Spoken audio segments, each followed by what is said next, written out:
Plein d'îles et de récifs, des militaires partout, du pétrole, des requins et une langue de bœuf, des sous-marins et de la sauce soja.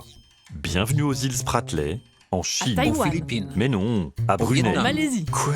Bon, ici, c'est vraiment la géozarbie.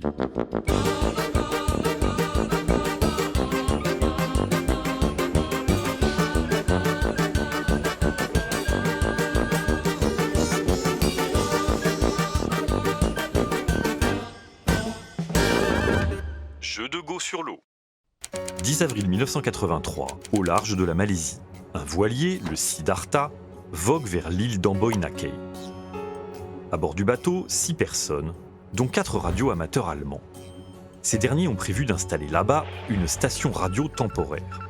Mais alors qu'il approche de son but, le voilier est pris sous des tirs de mitrailleuses. Un plaisancier est fauché et disparaît dans l'eau. Une bouteille de gaz explose, et alors que le bateau coule, les rescapés montent dans le canot de sauvetage. À la dérive, sans eau ni nourriture, et sous un soleil de plomb, ils vivent l'enfer. Au bout de 10 jours, l'un d'eux meurt de déshydratation. Le lendemain, un navire japonais passe par là et récupère les 4 survivants. C'est un soulagement. Mais que s'est-il passé ? En fait, l'îlot d'Amboina Cay fait partie de l'archipel des Spratly, une quinzaine d'îles et des dizaines de récifs et bancs de sable de mer de Chine méridionale qui sont au centre d'un inextricable conflit impliquant les 6 pays alentours et qui dure encore aujourd'hui. La plus grande de ces îles fait 46 hectares, la plus petite a la taille d'un terrain de football. Surface totale des Spratly, moins de 2 km². Point culminant, 4 mètres. Bref, pas grand-chose, si ce n'est peut-être de magnifiques lagons. Dans l'un d'entre eux, on peut même admirer des requins marteaux. Mais sur chaque île des Spratly, il y a aussi des soldats à la gâchette facile, et ce depuis plus de 50 ans. La situation est si tendue que l'archipel est considéré par l'ONU comme un des points les plus chauds du globe. Visiblement mal renseignés, nos radioamateurs se sont donc retrouvés en plein champ de bataille. Mais alors, comment des îles insignifiantes, avec rien d'autre à offrir qu'une chaleur à crever, un horizon monotone et des requins marteaux, sont-elles devenues aussi disputées ? Pour le comprendre, un petit cours d'histoire s'impose. Avant l'époque moderne, l'archipel est surtout vu comme une zone de récifs propice au naufrage, et seuls les pêcheurs de la région osent s'y aventurer. Au XIXe siècle, les Européens commencent enfin à l'explorer.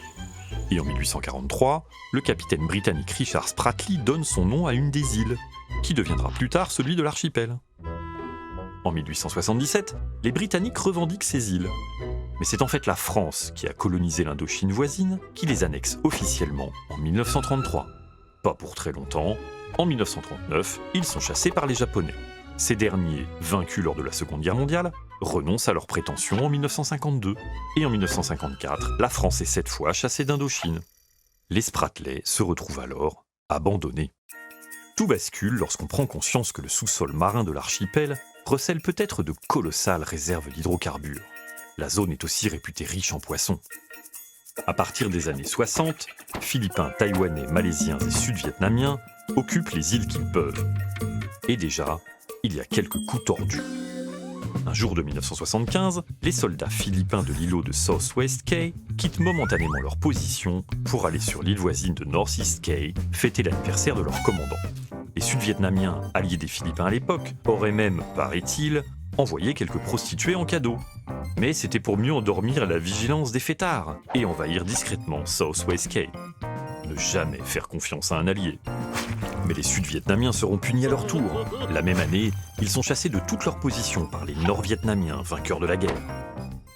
Mais le conflit prend une autre dimension en 1988 avec l'irruption de la Chine. Le 14 mars, à Johnson South Reef, la marine chinoise mitraille sans pitié des soldats vietnamiens à moitié immergés et coule 2 de leurs navires. 64 Vietnamiens meurent. Le tout est même filmé.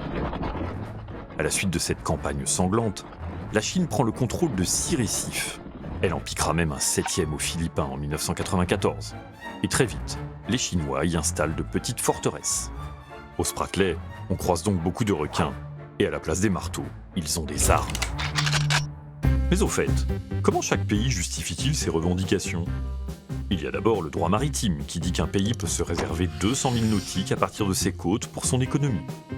3 pays s'y réfèrent, les Philippines, la Malaisie et le sultanat de Brunei. seule manière de faire plier le droit, l'histoire. Les Vietnamiens, qui revendiquent à peu près tout l'archipel, parlent d'une possession datant du royaume d'Annam au XIXe siècle. Chinois et Taïwanais, qui estiment que tous les Spratlais leur appartiennent, invoquent ensemble l'époque où l'Empire du Milieu dominait la région. À l'appui de ces affirmations, une carte d'origine inconnue, censée représenter la frontière maritime de la Chine, est dite en langue de bœuf. Oui, un très très grand bœuf. Mais en 2016, la Cour permanente d'arbitrage de La Haye, saisie par les Philippins contre les Chinois à propos d'un récif voisin, a estimé que cette carte n'était pas valable, ce qui a rendu furieux les Chinois et les Taïwanais, mais aussi les Vietnamiens, qui ont senti au passage que leurs arguments ne valaient peut-être pas mieux. Vu l'ambiance au Spratlais, tout le monde s'est renforcé. À ce jeu-là, les Chinois sont les maîtres. Dès 2013, ils ont carrément transformé leurs 7 récifs impraticables en véritables îles artificielles et bases ultramodernes. 3 d'entre elles avec pistes d'atterrissage géantes pouvant accueillir des avions de chasse. Face à ce qui est surnommé la Grande Muraille de Sable, les Malaisiens, Vietnamiens, Philippins et Taïwanais n'ont chacun qu'un seul aérodrome. Et tout un tas de stations ou fortins beaucoup moins impressionnants.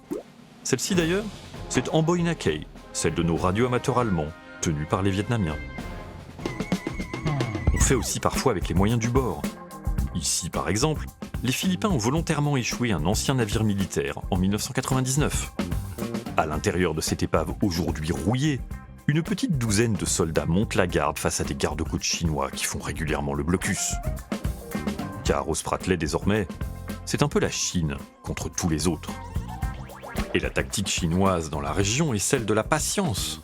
Assurer une présence constante et massive de militaires et de pêcheurs, et prendre ce qui peut l'être au bon moment. Et le sultanat de Brunei, au fait? Loin du cœur du conflit, les Bruneiens ne sont entrés en jeu qu'en 1992, et ils n'ont qu'une balise sur un récif. Devant les moyens chinois, on tente alors d'autres tactiques. Les Vietnamiens organisent des visites touristiques, des voyages de presse, des commémorations ou des cérémonies religieuses sur leur position. Sur Titu Island, les Philippins financent un village de colons. En 2016, une centaine de volontaires vivaient ici gratuitement et recevaient chaque mois des sardines, du cornet de bif, de l'huile, de la sauce soja et 17 kilos de riz. Et chez les Malaisiens à Swallow Reef, on accueille les plongeurs du monde entier, car c'est ici, effectivement, qu'on peut voir de vrais requins-marteaux. Et tout ça dans un même but, démontrer que les îles sont bien à ceux qui les occupent. La guerre au Spratlais est aussi celle de la communication. Mais si la température monte autant dans les Spratlais, c'est aussi parce que depuis 2011, sous l'impulsion de Barack Obama, les Américains s'en mêlent. Officiellement, il s'agit de défendre la liberté de circulation. Plus du tiers du commerce maritime mondial passe en effet à proximité de l'archipel. Mais il s'agit aussi de garder un œil sur les sous-marins nucléaires chinois, basés au sud du pays, et qui passent ici pour rejoindre le Pacifique. Dans les Spratlais, la marine et l'aviation américaine patrouillent donc régulièrement. Et dans cette lutte, les Américains ont même fait alliance avec l'ancien ennemi vietnamien, et renoué avec les Philippins. En fait, les États-Unis tentent de contrer une Chine qui est aujourd'hui la 2e économie mondiale et la 2e marine militaire de la planète. Depuis l'arrivée au pouvoir de Xi Jinping, la Chine conteste en effet ouvertement le leadership américain. Et les Spratlais sont pour elle un élément de défense de sa stratégie des nouvelles routes de la soie, qui lui permet de mieux contrôler ses routes commerciales. On comprend donc pourquoi certains craignent le déclenchement d'une guerre ouverte aux Spratlais. D'ailleurs, les accrochages y sont réguliers. La plupart du temps, il s'agit d'incidents sans gravité, mais il y a parfois des morts. Des soldats bien sûr, mais aussi des pêcheurs ou des radioamateurs. Heureusement, ces derniers ne sont pas toujours accueillis à coups de mitrailleuses. Depuis 1995, au moins 3 expéditions ont réussi à installer une station radio sur le récif voisin de Scarborough, que Chinois et Philippins se disputent. De là, ils ont pu établir des milliers de communications avec des radioamateurs du monde entier. Les ondes ne connaissent pas de frontières. D'ailleurs, au fond, pourquoi faudrait-il que les Spratlais appartiennent à la Chine, au Vietnam ou aux autres? Dans l'histoire, il y a eu en effet 5 projets d'État indépendants aux Spratlais. Pour être franc, ça a rarement été sérieux, mais l'un d'eux mérite tout de même notre attention. Il s'agit de la République de Moroc-Songkhati-Meads, qui, selon la légende, aurait été créée en 1877 par un capitaine inconnu, James George Meads.